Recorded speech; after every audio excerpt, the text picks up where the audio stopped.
So Gabriel Sterling is the voting implementation manager with the Georgia Secretary of State's office, and he has had enough of Trump and went off yesterday during a public statement telling Donald Trump that he's gone too far, that election workers are being threatened and targeted in Georgia thanks to the things Donald Trump has been saying, and that Donald Trump must stop inspiring his followers to be violent right away. Check out these videos. And again, this is lifelong Republican Gabriel Sterling, who works for the Republican Georgia Secretary of State, saying Trump has gone too far and he is complicit in the harassment and targeting of poll workers and other election workers in the state of Georgia. It has all gone too far. All of it. Joe DeGeneva today asked for Chris Krebs, a patriot who ran CISA, to be shot.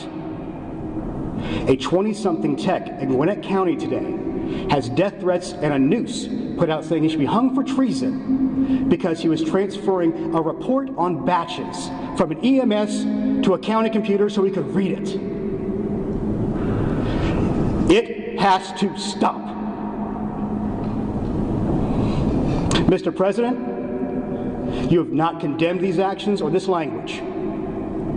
Senators, you have not condemned this language or these actions. Never, I mean, he says Trump hasn't condemned it. Trump has encouraged it. We're like a few layers removed. Certainly there hasn't been condemnation because Donald Trump has been encouraging this behavior. And again, just a reminder, this is a lifelong conservative Republican, Gabriel Sterling, voting implementation manager with the Secretary of State in the state of Georgia. Georgia, of course, one of the states that Donald Trump lost to Joe Biden, but insists that he actually won. Let's see a little bit more video here. As the Secretary said yesterday, people aren't giving you the best advice on what's actually going on the ground. It's time to look forward. If you want to run for re-election in 4 years, fine, do it. But everything we're seeing right now, there's not a path. Be the bigger man here and step in, tell your supporters, don't be violent, don't intimidate. All that's wrong. It's un-American. The Republican Party owns the crazy right now. But when you have one guy like this who says enough is enough, he instantly gets attacked by Trumpists. Here is Gabriel Sterling essentially explaining stochastic terrorism. He's not using this term, and I don't think he even recognizes that he's doing it, but he's effectively doing it when Gabriel Sterling says some people, because Trump has so many people that listen to him, some people will hear the stuff he says, and someone could do something violent on Donald Trump's say-so. Check it out. And, there are people who can have some righteous indignation to be angry, but there's also people out there at this point in the social media world, we see what happens. There are some nutballs out there who are going to take this and say, the president told me to do this. Essentially, you have to be responsible. You have to be responsible in your rhetoric. You have to be responsible in your statements. You have to be responsible in your deeds. That shouldn't be too much to ask for people who ask for us to give them responsibility.